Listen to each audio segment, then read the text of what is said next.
Hello, this is Harry Paden. I am the host of the Paden Perspective. This is season 2, episode 17. Today's subject, CRT. The CRT doesn't stand for the computer screen as it used to years ago. Excuse me, my ears, like when you're on an airplane, my ears are all of a sudden like I'm on an airplane.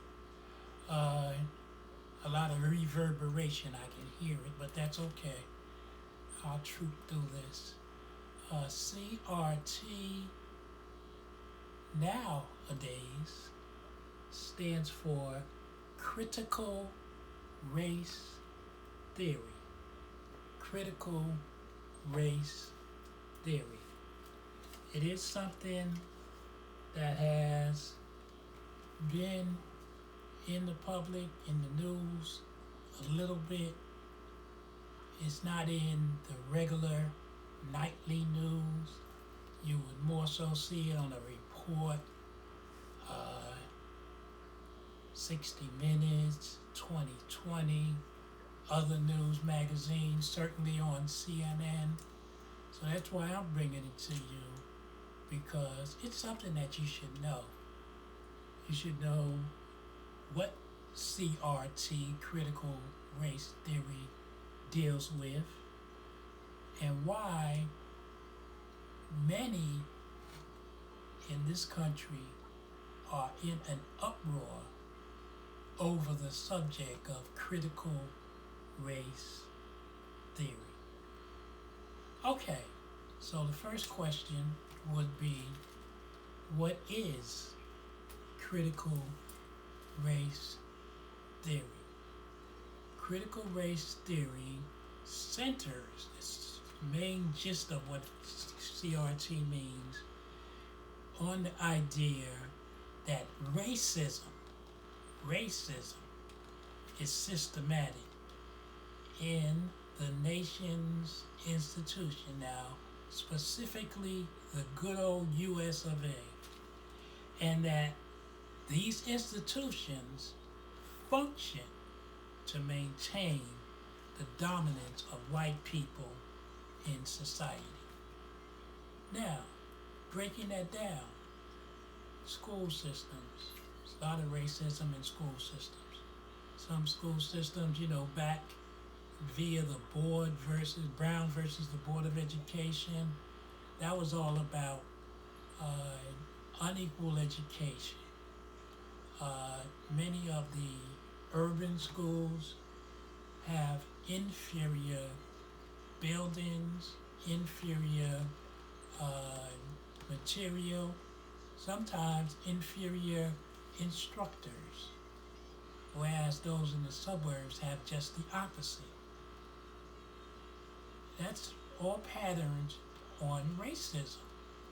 Now, the difference now between way back when is that it's not based merely on color, it's based on socio and economic means. In other words, if you are black, if you are Chinese, if you are Native American, if you are Latinx, and you have money, you can go to the same schools as anyone of any race. That's today's society. Back when, blacks weren't allowed to live in certain neighborhoods, so then they couldn't go to certain schools. It's not the same anymore. If you have the means, if you have the money, you can go to any school. Sometimes they may not like you going, but there are laws in place to prevent them from keeping you out. Certainly the National Guard doesn't have to enter you into most schools nowadays. And the critical race theory, again, the word theory kind of gives it away, is based on a concept, a woman by the name of Crenshaw, Kimberly Crenshaw, who at the time may still be the executive director of the African American Policy Reform, and it's a social justice think tank, and it's based in the city of New York, and she was one of the earliest proponents of that.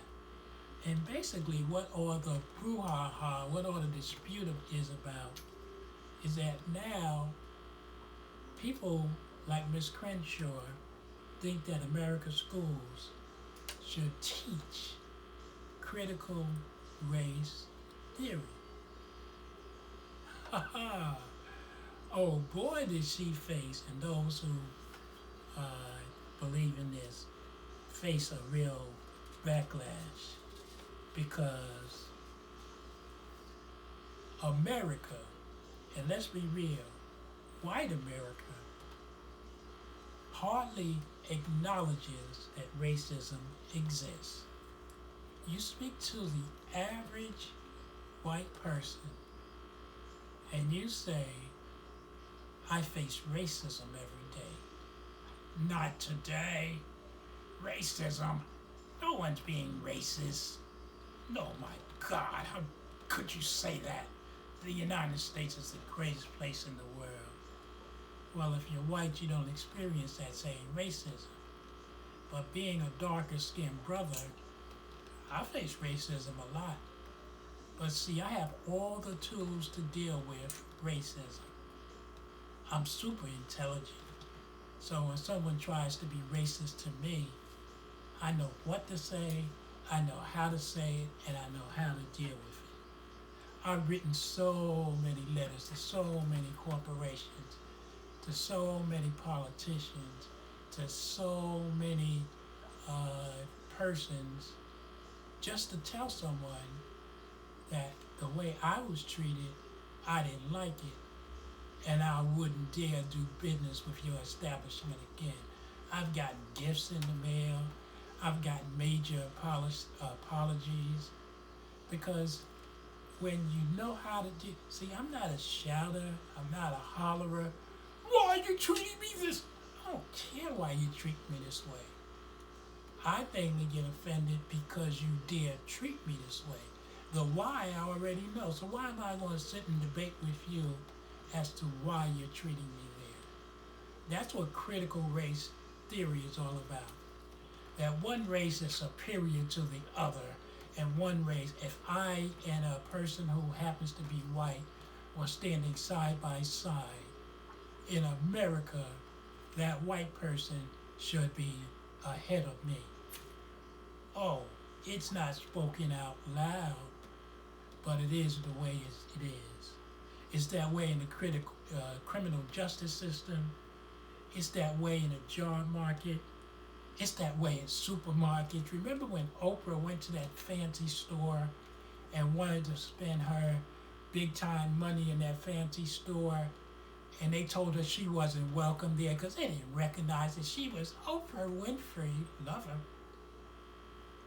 All they saw was her complexion and said, we don't want you in our store. And when they realized they made a mistake, then all the apologies came out. That's racism. That's why the theory of critical race theory, some people want it in the schools. I know it's essential. I know it's something that could be good. But again, I continually say, why do you think the enemy is going to help the person that they are the enemy of? In other words, what does it benefit white America to teach black people that they are racist? Come on. Think about it. They like you being dumb. They like you not knowing how to deal with situations. Shout, holler, talk about how unfair it is. But I've also talked about the power of the black dollar if we ever utilized it the way it should be used. But systems like the legal system, the education system, they are full of racial inequality. Today, as much as in the past, most of it is subtle. If you send your child to a school and your child happens to be black, the subtleness, Barry will get an A, and Hakeem will get a B minus. Now they may be on the same level, did the same work, but in someone's eyes, the teacher, the institution, will see Barry as a better student than Hakeem. Subtle racism, and it's woven into public policy. So CRT, critical race theory, it just is putting that out there. It's teaching everyone, including white people. Now you guys know that when you are disagreeing with someone, whether it's your husband, your best friend, your enemy, if you say, "You're wrong," and I'm right, generally they don't agree. You can say go left and they'll say go right, because people disagree, and people who tend to disagree don't always see what you see as your point. So if I were to have a class and try to teach the average white person that America is a racist country, what? How dare you? Look at what happened to Kaepernick, Colin, the football player. America got so mad at him. How dare he kneel and call this country racist? And you know the numbers. You know the black men and women that have been killed unjustly. And George Floyd's case just kind of balanced the balance scale a little bit, because the officer did end up in jail. Still to be seen how long he'll be in jail, but it did send a clear message that the scale has balanced over a little bit. Because going back to Rodney King, where it was witnessed his beating on national TV way before cell phones, but it was video, they showed those cops brutalizing him, kicking him, treating him like an animal, and those cops still got off. And the amazing thing is that those same people who say that Rodney King shouldn't have resisted, he shouldn't have did that, those cops were just doing their job. Those same people, if that was a dog that was getting kicked, or a possum, or a skunk, oh Lord have mercy if it was a cat or dog. God, how could you do that? That's an abominable act. But a black man getting beat up like that, America's psyche, they kind of like that, because it kind of reminds them of a time when that was the norm. And they would like for it to be the norm again. Those who stormed the Capitol January 6th, you're not going to put them in a classroom and teach them that America was wrong. I applaud those for that effort. But here's how I would handle the situation. Because let me tell you something. 25 states have already outlawed. You cannot teach critical race theory in 25 of our states already. And you can bet others will join the fray. They're afraid of that. How dare you say this country is racist, even though every other country in the world says America's a racist country. And I know, how do you know, Paden? Because I've traveled to some of the major countries in the world. China.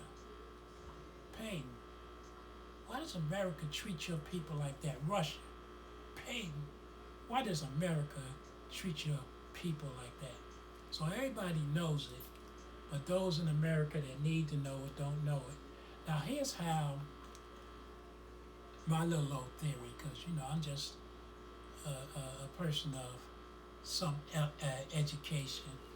I've went to America's best schools, and I'm super intelligent. People get mad when you say that.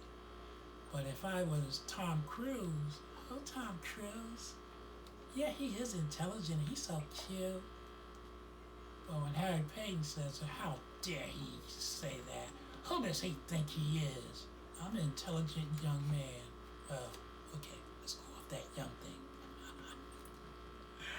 I'm an intelligent elder in my community.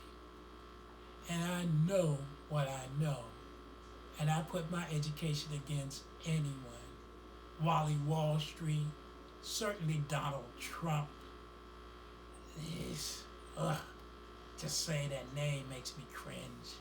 But education-wise, I know my education is way up here.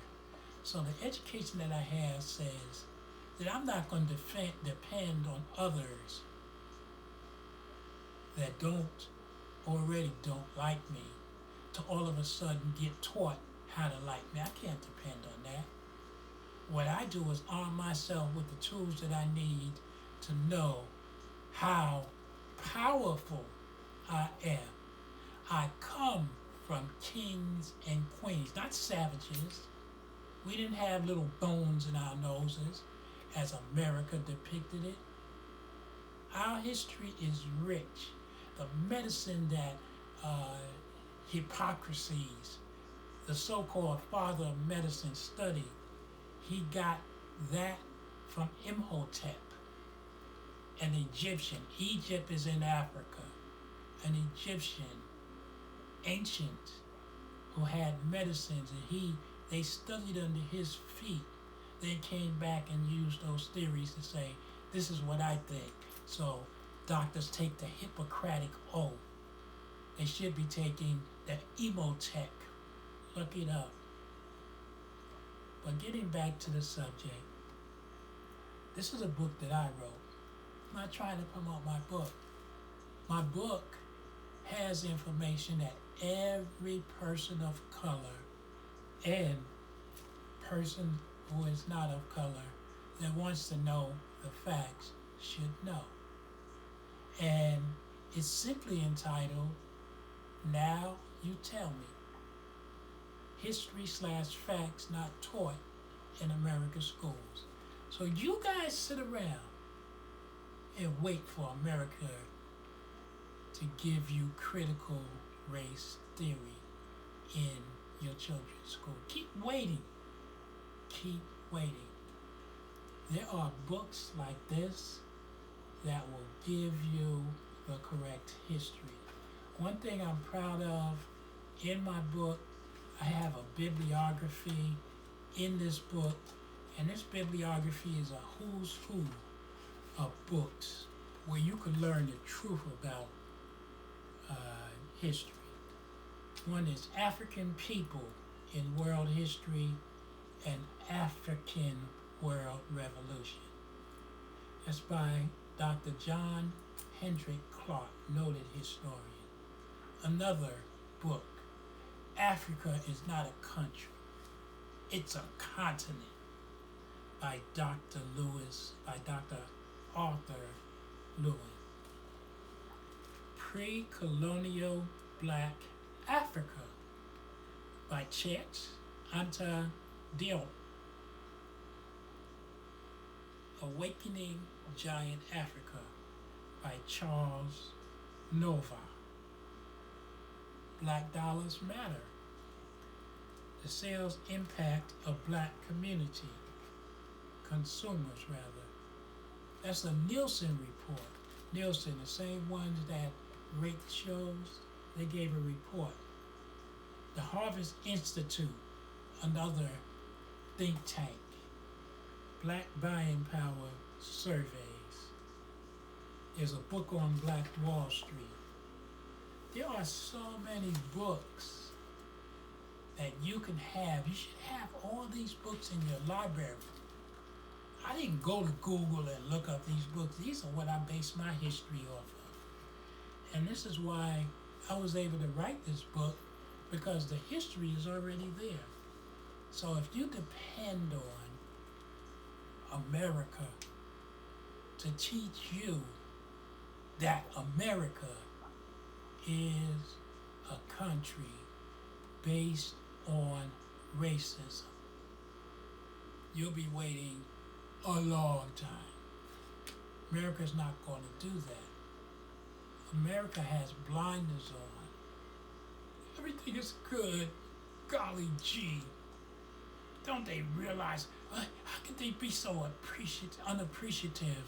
What's wrong with those people? But if you look at the disparity of what the average white person who happens to live in the suburbs, again, it's not based on just race, economic, sociological differences. Those disparities are what is driving the haves and the have-nots, and I'm not talking about the show. So you can get your own education, or you can wait for America to teach you and teach themselves the critical race theory. You'll be waiting a long time. The education that I received, it began way back when I was all of 15 and 16 years old. And I did say it has helped me because the school that I went to, the college that I went to, it wasn't even, in percentage-wise, it was less than 10% people who looked like me. But because of my degree of intelligence, my counselors told me, you need to go to that school because that school is worthy of you, Harry Paden. One of the biggest mistakes that I made was not going to a historically black college, a university. I wish I had have, because look, the vice president comes from Howard University. We have many Thurgood Marshall.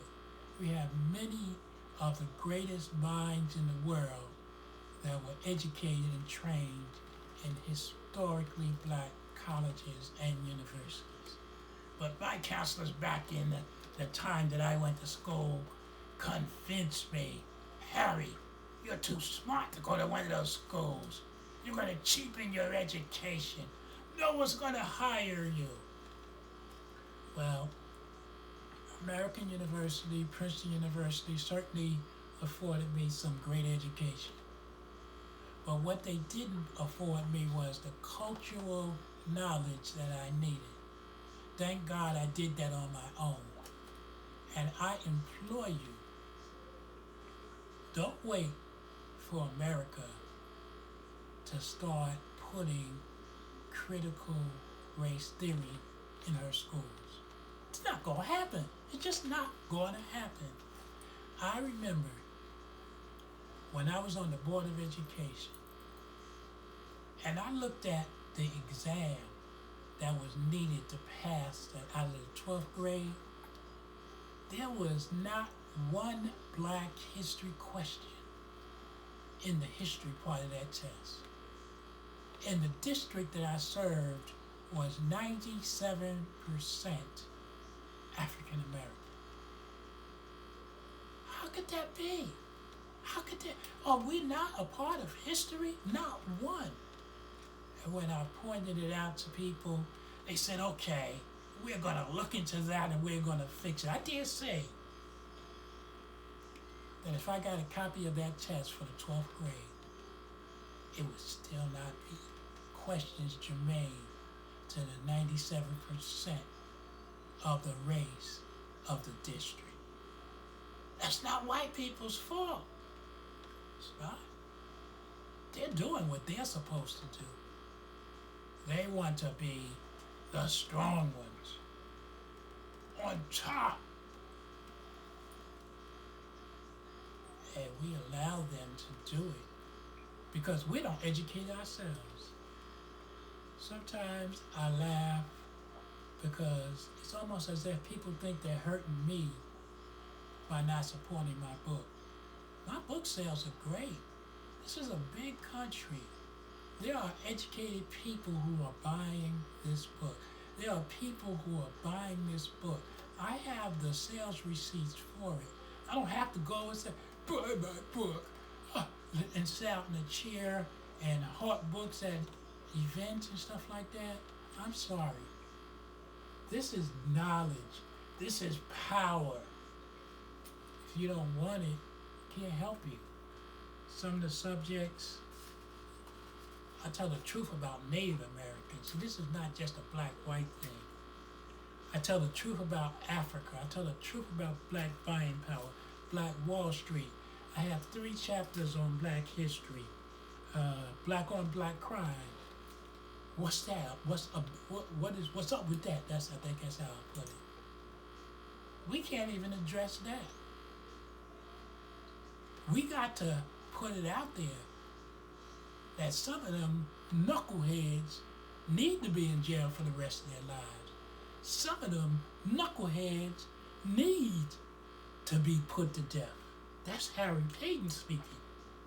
For the atrocities that they do to society. We are such a great country. We love everybody. It's so bad. Look at how they were treated. Look at the communities they live in. Yes, all that is true. But I was born in Harlem. I was raised in Newark. And I never raped a woman. I never battered a woman.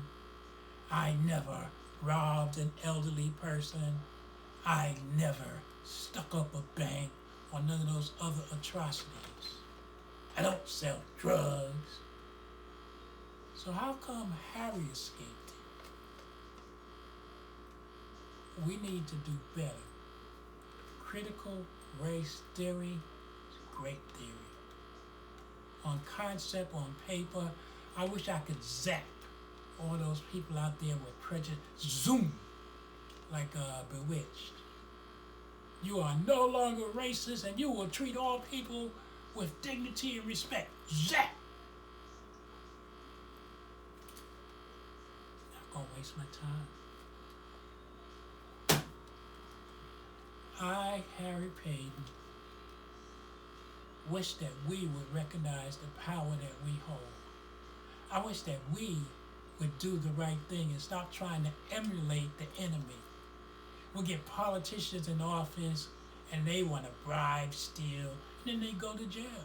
Look at the records. Look at the people of color who have went to jail for doing simple crimes. Like, if you want to build in my town, you got to pay me. You got to hire my people. Hiring your people is okay as long as they're qualified.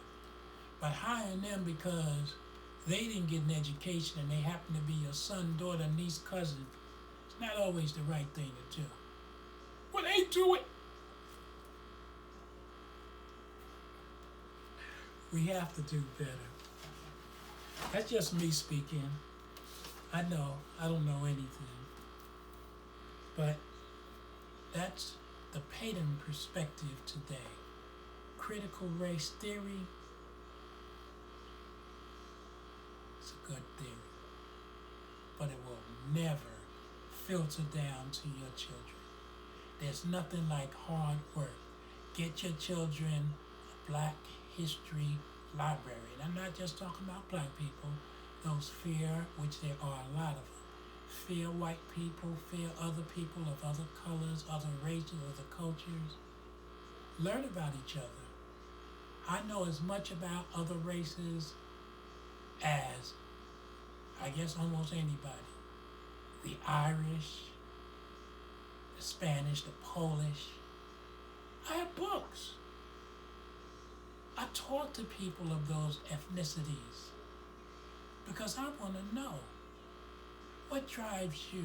And you know, the underlying thing that drives most of them is that we, when I say we, their ethnicity looks out for each other. Time that we do the same. Stop depending on America's schools to teach your children. Stop being lazy.